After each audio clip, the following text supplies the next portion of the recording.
имрӯз хабарҳои муҳими тоҷикистонро ва берун аз тоҷикистонро ки бисёри муҳоҷирои мо барои ин хабарҳо хурсанд мешаванд барои шумо пешкаш мекунам.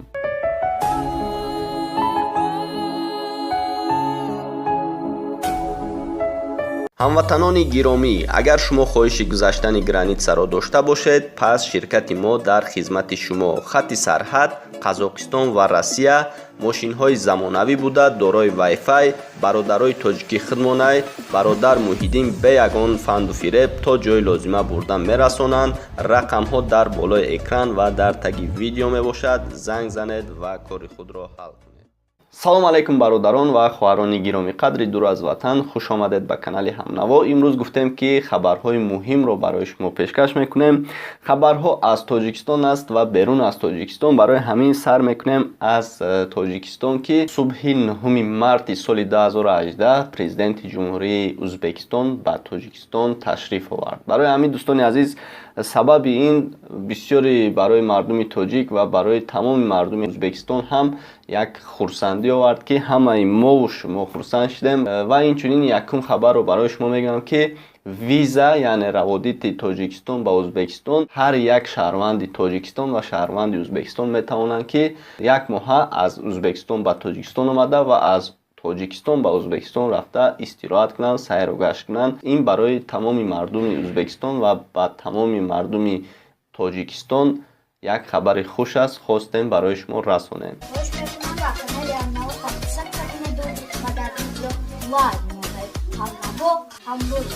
бале дӯстони азиз, ба ҳамагон маълум аст ки як ду рӯз ё ки се рӯз шуд ки дар шабакаҳои интернетӣ Фирӯза Ҳафизова ва модараш чарх мезананд. Ҳамаи шумо медонед. ин сабабаш дар чи аст дӯстони азиз? Модари Фирӯза Ҳафизова баромад кард ки Фирӯза маро нигоҳубинӣ намекунад. ва дар он ҷо модари Фирӯза Ҳафизова гуфтанд ки мақсад Фирӯза Ҳафизова маро нигоҳубинӣ намекунад ва касал ҳастам, ягон ёрдамаш ба ман намерасад.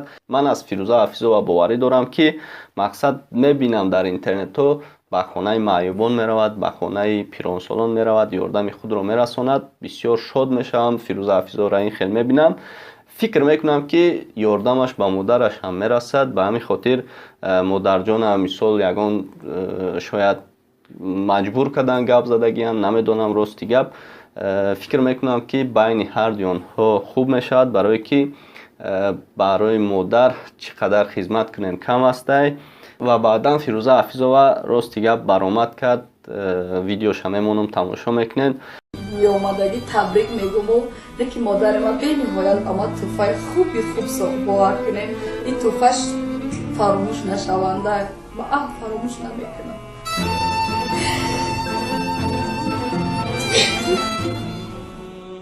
ки мо месӯзам аз ҷони ту, вой ман месӯзам баре ки ман ту модарим ҳастӣ. нахуд мана дар пеши ҳамаи феврори шарманда куням. хеле гуфта ки ман имрӯзо мерам дастгири хонаи пиронсолон, ман имрӯз мерам ки куҷо.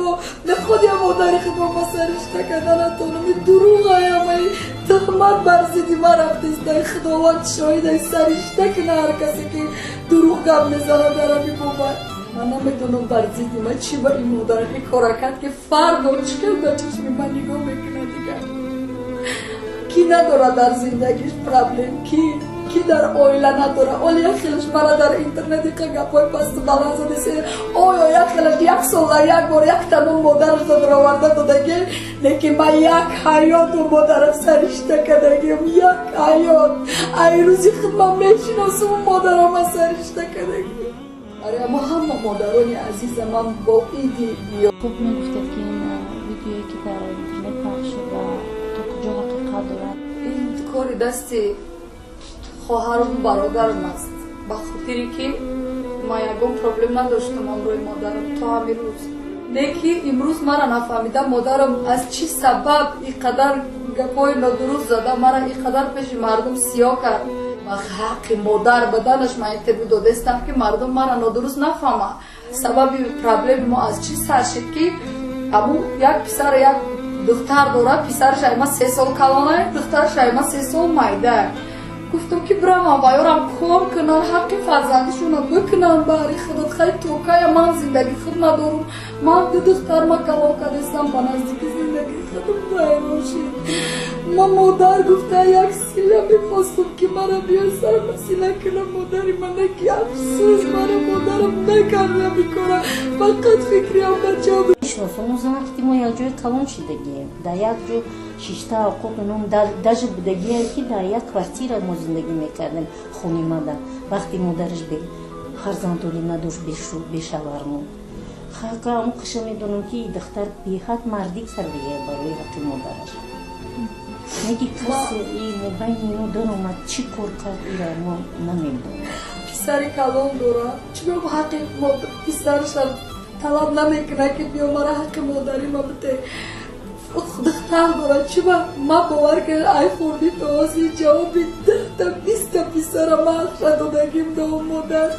نکی خداوند شایده اگر ابی گپون دروغ باشه مرا خدا سرشته کنه من هیچ وقت حیاتم به مادری پردایی ندارم این نمیپردام شد فکر نکرد که امروز اینترویو را میتیم با پگه فرزند پیشی در که دیلی مرا میرنجونی با کی پگه در کار میشه و ما در کار میشه شما همون قشم میدونم که فقط یافتن فیروزه با مادرش رسیدگیه ما چی گفتنیم که دیگه مادر روی کار نکنم ما فرزند داریم منم دختر دارم که خیلی کار نکنم با حق دختراش این دختر همونقا مهنت کردگی همونقا او چشم نگاه کردگی به پدر تو این همین موی فیورال من میدونم که تو موی فیورال خیلی یادمش رسیدگیه من نمیدونم پرابلم چی شد مبین چه دختر برای چی مادری و این خیلی کار کرد من همون ده حیرانم باید مادر نبرد فرزند که یک هم طرف شکست شده مو باید یردم کنیم فرزندوی مادر نکی هیچ وقت میخواید نکنیم من میخواستم که همین چیز رو بین خودتون بین مادرتون مثال حل میکردن بهترین کار میشید و تمنا میکنم که بین فیروزه حفیظова و مادرش همدیگر فهم میشود و ما هم همون رو میخواهیم برای که مادران رو اشک چشم مادران رو رزاندن و اشک چشم مادر رو دیدن این کار خوب نیست و همیشه باید راضیگی مادر رو گیریم از دستمون چیزی اومد برای مادران دریغ نداریم خوبی های خودمون برای مادران بکنیم.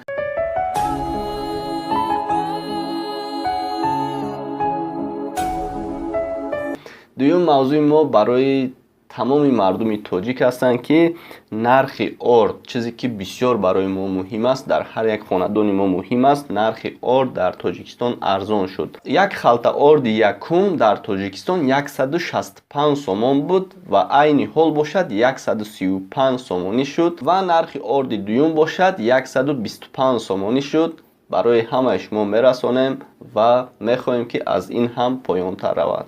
خوش بینندگان عزیز این بود یک نوار دیگر با پایان رسید که خواستم همین خبرهای خوش رو برای شما رسانم. در ویدیو حتما لایک مونید و نزدیکان خود رو هم گپ زنید در همین ویدیو لایک مونند و در کانال ابونه شوند. ویدیو رو پهن کنید یعنی پدیدیت کنید در ادنکلاسنیکی ایمو و واتساپ باقی در پناه خداوند باشید.